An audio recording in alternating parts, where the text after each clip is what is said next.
Hello and welcome to Spindle City Sports. I'm Evan Massoud reporting from Chew Park. For the past few years, the Durfee basketball teams have held the annual Hilltoppers basketball camp at the Luke Urban Fieldhouse.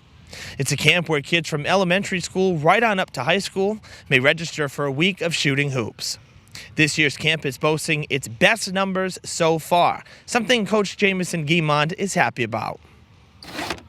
This is our third year running the Durfee basketball camp, and the numbers are great. We have towards 70 kids, and everybody's working hard, learning the fundamentals of the game, and also having a little fun along the way too. So it's actually gotten better every year, and it makes it exciting to come to the gym on a daily basis. Joseph Camara was a freshman last year, and he is hoping to be a full-time varsity player this winter. But for now, he's enjoying his time passing down the things he learned when he came to this camp.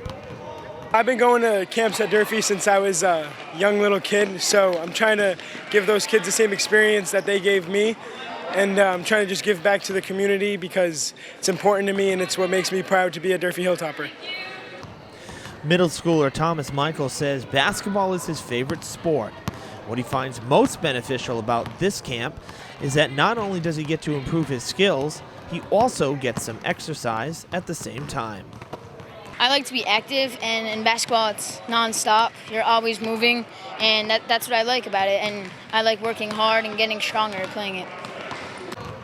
The Lady Hilltoppers head coach, Brendan Kelly, reminisces about his childhood, saying that for him, working these kinds of camps is like coming full circle.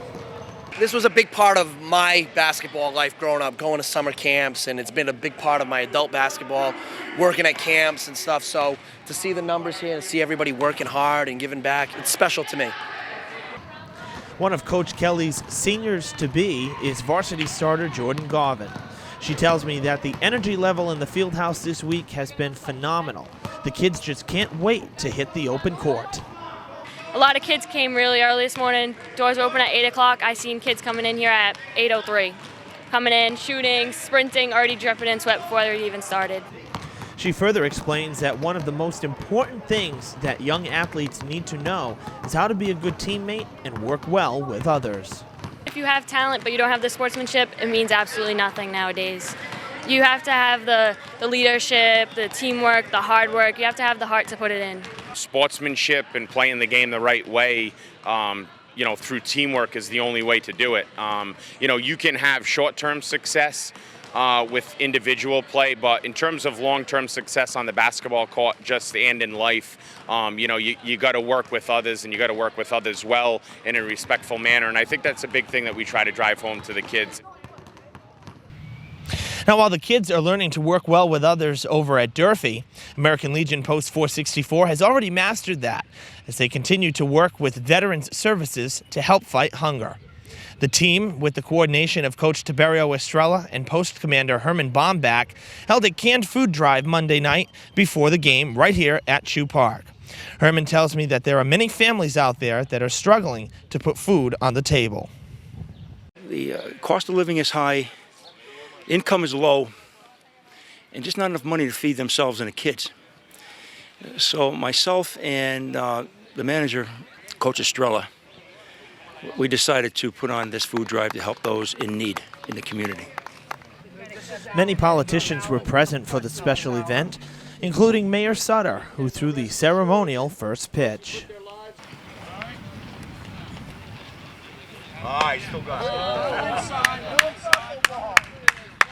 I think sometimes we can forget that when the veterans come home and we honor them and pay tribute to them, that some of them struggle.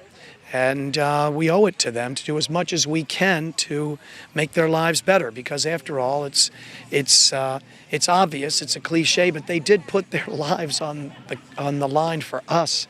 So the more that we can do, the better. After many heartfelt speeches from the dignitaries present, Fall River Post 464 hit the field to face Dartmouth Post 307. Prior to taking the mound, I spoke with the game's starter Nick Dumont and his teammate Brian Quinn about an amazing feat they accomplished last week, hurling back-to-back no-hitters. I don't really go in thinking about it that much. I have good defense behind me. I'm definitely not a strikeout pitcher. I think each of my no-hitters, I don't think I've had more than 3 strikeouts, so it's all the defense. So pretty much the team, it's a team effort, it's not just me. It all comes down to whether or not you help the team win, you know what I mean? And the team's going to back you up and help you achieve that no-hitter more than you just kind of doing it on your own and winning the game by yourself. And the home of the brave. George Levesque wrapping up a great rendition of the national anthem. After a scoreless first inning of work for Nick Dumont, we'll move to the bottom half of the inning. 2 on, 1 out for Mitch Walsh. First pitch swinging, that ball's driven deep to right center. James Estrella can't get there. It'll fall in for a hit. Brian Quinn around from second on the RBI double for Walsh. 1-0 Fall River. Top 3 now, same score, but Dartmouth looking to bring some runs across. Cody Hinchlet at the plate, skies it down the left field line. Alex Benavides ranging over from third, makes a spectacular catch in foul ground to end the inning. Bottom 4 now, 2-1 the score, 1 out. Kyle LePage at third, Nick Dumont at the dish, takes a fastball to center. Estrella settles underneath it for the out. Plenty deep enough for LePage to tag up and score from third. It's a sac fly and an RBI for Dumont, a 3-1 Fall River lead. Good pitching, solid defense, and timely hitting once again proves to be a winning recipe. Fall River grabs the win, 5-1, the final score. Post 464 would go on to win their next 2 games, including a big shutout win against third place Norton.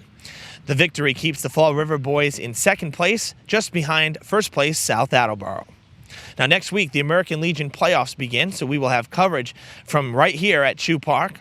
We'll also head to Bishop Conley High School, where a baseball camp has been going on for nearly 2 decades. Join me next Friday night at 7:30 for Spindle City Sports right here on FRG TV Channel 18. Until then, I'm Evan Massoud reporting from Chew Park. Have a great weekend.